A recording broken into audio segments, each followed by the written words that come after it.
Obrigado pelo convite. Parabenizo a comissão organizadora, aos colegas enfermeiros, enfermeiras, técnicos, técnicas, auxiliares de enfermagem, pela Semana Brasileira de Enfermagem.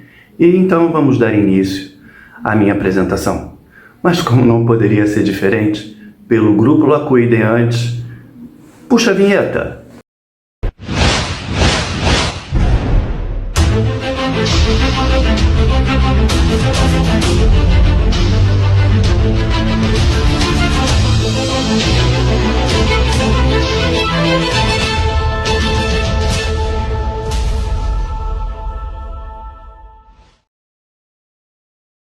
Assim sendo, irei abordar a temática experiências e conexões. Está na mídia.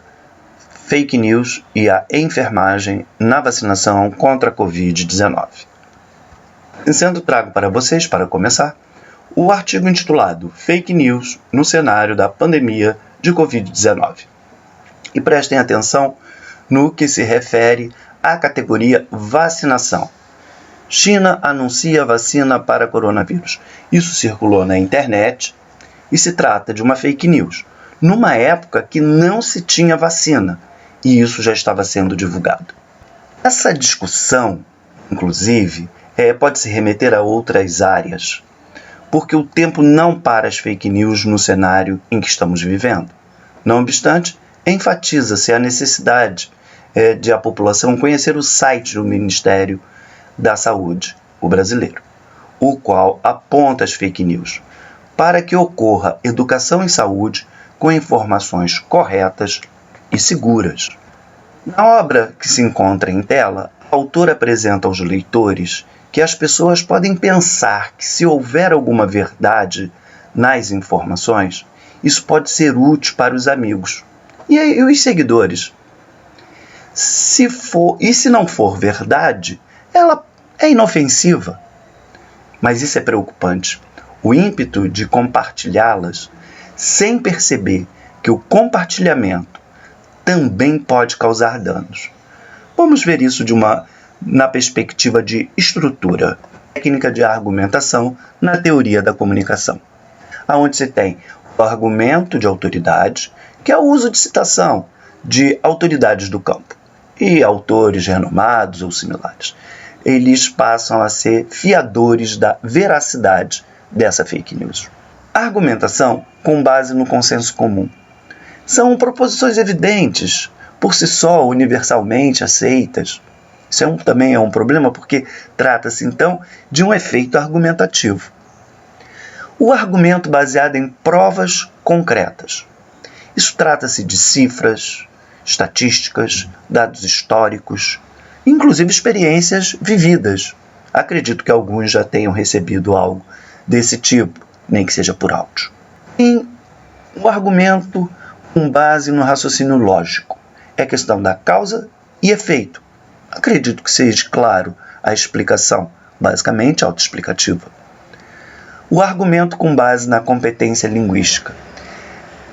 Quem produz a fake news são pessoas inteligentes, porque usam cada argumento desse e neste, inclusive usando termos técnicos, que se aproxima de uma veracidade da mensagem que quer passar. Isso tem também uma outra técnica chamada AIDA. AIDA: atenção, interesse, desejo e ação. A proposta dessa técnica é ter por efeito uma atitude do consumidor, que é o compartilhamento. Mas pensamos aqui, quais seriam as consequências jurídicas aos danos causados pelas fake news ao indivíduo e à sociedade, podemos ampliar assim. O Decreto-Lei 3.688 de 1941, que é a Lei de Contravenções Penais, no seu artigo 41, prevê a aplicação de pena de prisão simples de 15 dias a 6 meses ou multa.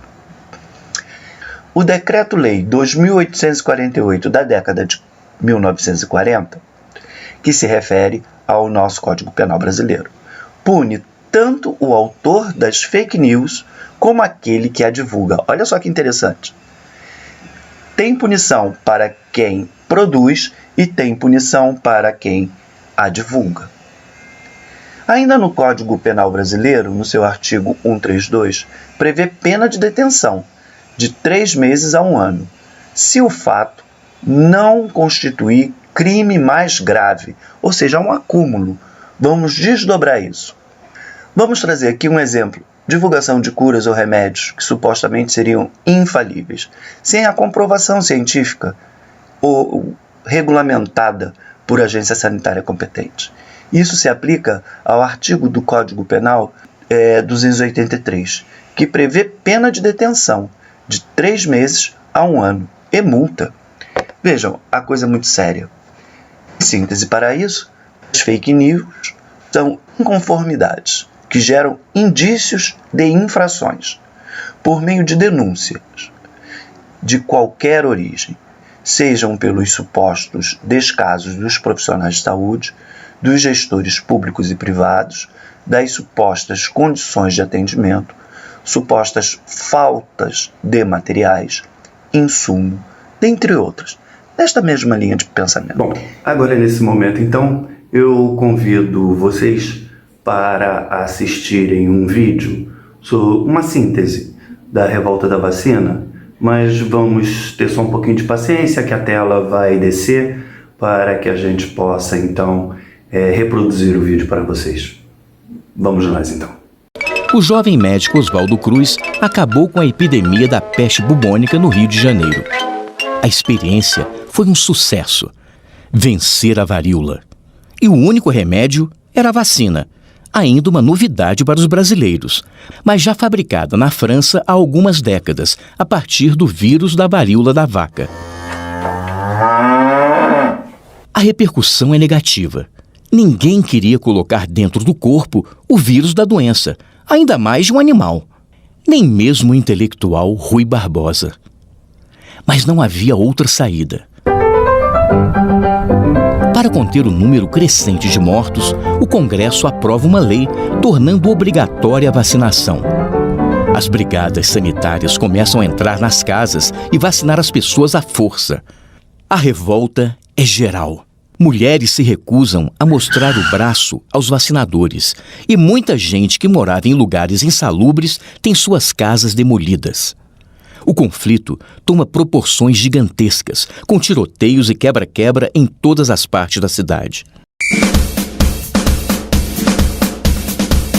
Os cadetes da Escola Militar de Praia Vermelha, descontentes com o rumo que a República havia tomado, aproveitam o caos e tentam derrubar o presidente Rodrigues Alves.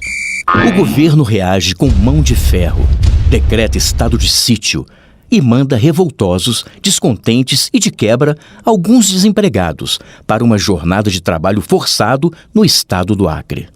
Diante de uma intensa pressão popular, o presidente revoga a lei da vacina, que deixa de ser obrigatória. Mas quem quisesse trabalhar, estudar ou casar, precisava se vacinar. Com o tempo, o número de contaminados despenca e as pessoas passam a procurar voluntariamente os postos de saúde. Em breve, já não haveria mais nenhum caso de varíola. Em 1907, Oswaldo Cruz recebe, na Alemanha, o prêmio mais importante de higiene e saúde pública da época, competindo com mais de 120 concorrentes do mundo inteiro. A imprensa agora o chama de gênio. E o próprio Rui Barbosa, quem diria, o saúda como herói nacional.